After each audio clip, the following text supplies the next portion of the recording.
그러니까 오히려 이제 이게 선거의 본질적 의미를 확실히 해치는 면이 좀 있는 것 같아요. 네, 맞습니다. 그러니까 이게 선거라고 하는 거는 내가 뽑고 싶은 사람을 끝까지 지지해서 뽑는 건데 이게 중간에 혹시라도 누군가 끼어들어서 사라지는 상황이 만들어지면 그럼 차선책이라도 뭔가 고민을 해야지 이걸 받아들일까 사람들이? 그렇지는 않을 것 같습니다. 그러니까 새로 형성된 정부가 어떤 식으로 되든 간에 그거는 정당성을 잃은 정부가 될 수밖에 없는 그런 형태가 아닐까. 근데도 이런 상황이 왜 사법부에서 만들어져야 되는가? 이게 사실 근본적인 고민이죠. 맞습니다. 네, 그래서 말씀하신 것처럼 사법부가 스스로 개혁의 바다에 뛰어들었습니다. 이제 사법부는 이 선거 이후에 이 국면 이후에는 사법부에 대한 개혁의 요구는 굉장히 높아질 것이라고 보고 있고 사법부에 대한 개혁은 이제 거스를 수 없는 영역으로 들어갔다 이렇게 좀 보고 있습니다. 그래서 그 중에 특히 이제 하나만 좀 말씀드려보면 지금 사법부의 개혁안 중에 하나가 대법관을 늘리자. 대법관 수를 늘려야 된다. 대법관이 소수이다 보니까 너무 권한이 집중돼 있다. 물론 대법원장에게 집중되어 있는 권한도 문제가 있지만요. 이 부분이 있어서 제가 어제 이제 대법관을 30명으로 증원하는 법을 발의를 해놨는데요.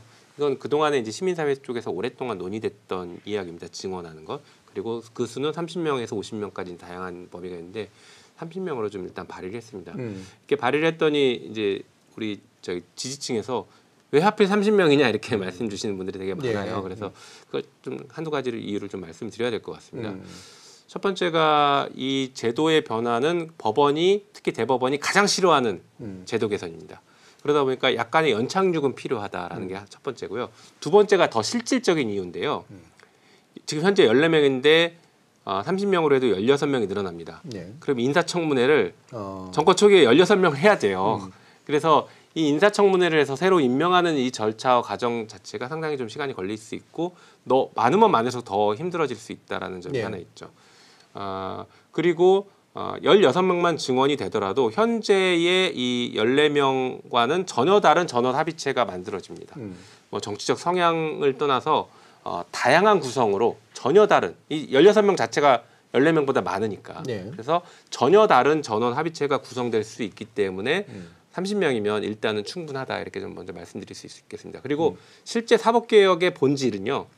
사법부에 대한 국민 주권을 어떻게 구현할 것이냐 혹은 국민이 어떻게 감시하고 통제할 수 있는 것을 만들어 놓을 것이냐 이게 핵심입니다. 근데 이게 그동안에는 논의에서 좀 소외돼 있거나 빠져 있었는데 이것을 국민 주권을 관철시킬 수 있는 두 가지가 있는데 하나는 사법위원회라는 것을 둬서 사법위원회에서 법관에 대한 인사권을